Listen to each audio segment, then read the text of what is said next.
Put your hands together for Alice Ko from Los Angeles.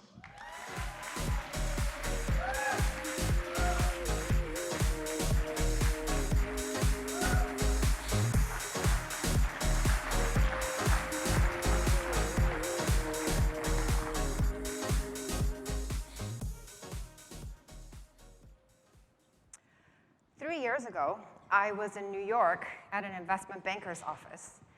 And this is a very important meeting for me because I was trying to sell my business to private equity. I walk into the conference room.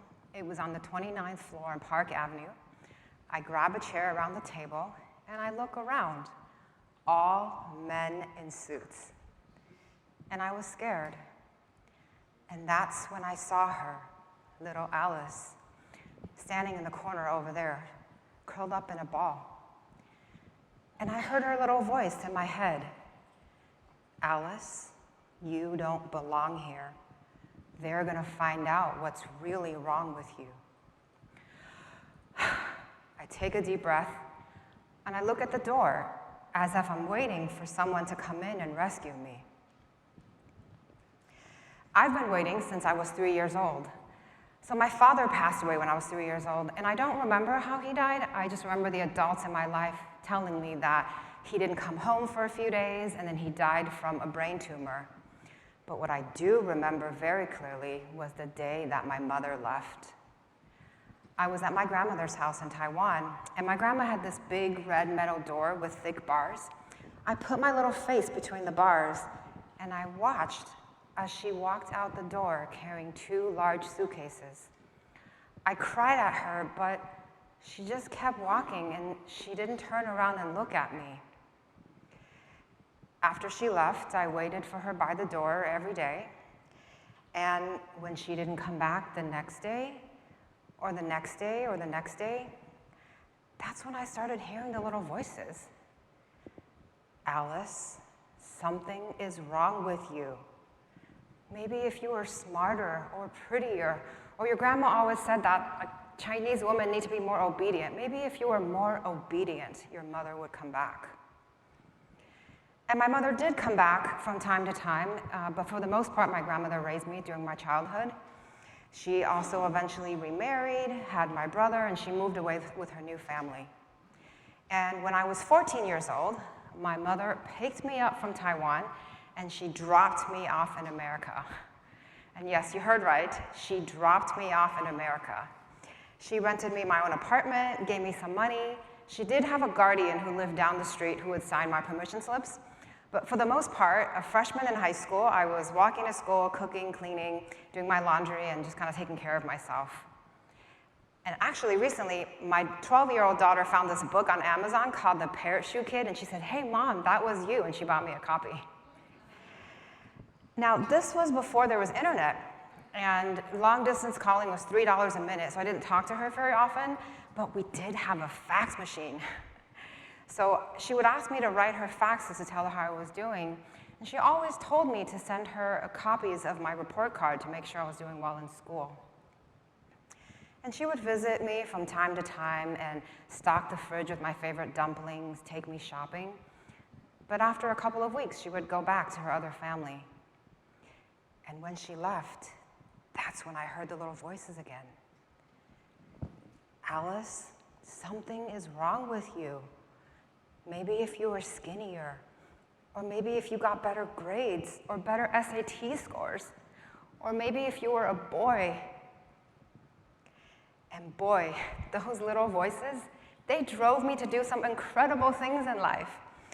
I went to UCLA, I became an investment banker on Wall Street, I even started my own rock climbing gym company. But no matter how much money I made and how much weight I lost, the voices never went away. And after hearing them for over a decade, I started really believing that this was true. So finally, in my 30s, when I was kind of successful in life, I decided that I was going to throw some money at this problem, and I was going to figure out what exactly was wrong with me so that I can fix it. So I went to a lot of therapy and personal development courses, and one day a coach of mine suggested that I was making up a story, that I was abandoned because something is wrong with me. And she asked me to actually figure out what actually happened. So I pick up the phone and I call my mother. And I asked her if she remembers the day that she left when I was a child. Of course she did. She broke into tears, and when she was finally able to speak, she said, "Alice, your father, he committed suicide. He didn't come home for a few days, and they found him hanging in his office." I was so broken and upset at myself that I couldn't be your mother.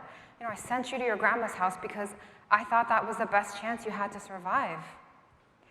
And I didn't turn around and look at you because every time I saw you, you reminded me of the man who abandoned me. And Alice, I'm your mother. Of course I love you, but I'm also human, and I'm sorry. I cried for so long I couldn't speak. And when I finally caught my breath, I told her that I forgive her. Now, this conversation happened over 10 years ago, even though I remember it like it was yesterday. And for the past 10 years, my mother and I have actually worked really hard on repairing our relationship. And I learned that, forgiveness, it's not a pill you take or a checkbox, and it makes everything go away. I've gone through years of blaming her and really angry at her, thinking, how can you leave me when I needed you? Only to come to realize that, I didn't grow up with a mother, but even though I have one that's not perfect, she's here now. And today, I'm proud to share that my mother lives 5 minutes down the street from me, and actually, she's picking up my kids from school right now. And I am the luckiest person in the world because this morning I had coffee at her house before I got on a plane and came here. And in my 40s, I talk to her on the phone almost every day. But the most beautiful and surprising thing about this relationship with my mother is that through this experience, I am learning to love and forgive myself. And loving myself, that is the hardest thing I do every day. In researching this talk, I learned that most people have a little voice inside their heads, and that most of the time this little voice is critical or negative. But I believe that we have the power to change the way we talk to our little voice. I made up a story that I was abandoned and something is wrong with me, but it's time to make up a new story that I'm good enough and that I can do anything. And little Alice, she's always there. She's there when I picked up my kids late from school. Alice, you're a bad mom, but I know you are doing your best, and I love you. Or last night when I lost my temper at my husband, Alice, that was a mean thing that you said, but I know you didn't do it on purpose, and you made a mistake. And I forgive you. Or last week, I was pitching 2 investors, and they told me that they didn't like my valuation. Alice, you're bad at your job, but you are also the bravest person I know.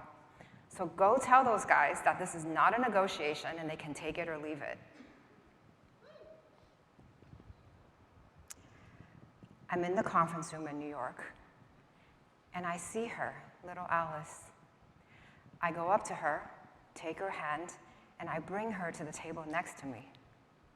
We look around the room at the men in suits, and we tell them that we've changed our minds and we're no longer interested in selling our company.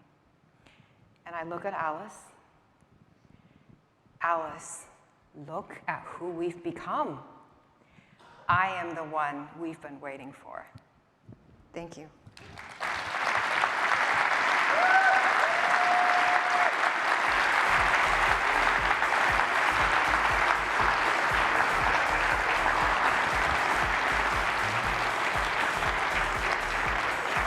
Alice, Thank you. so proud of you. You guys, one more time for Alice.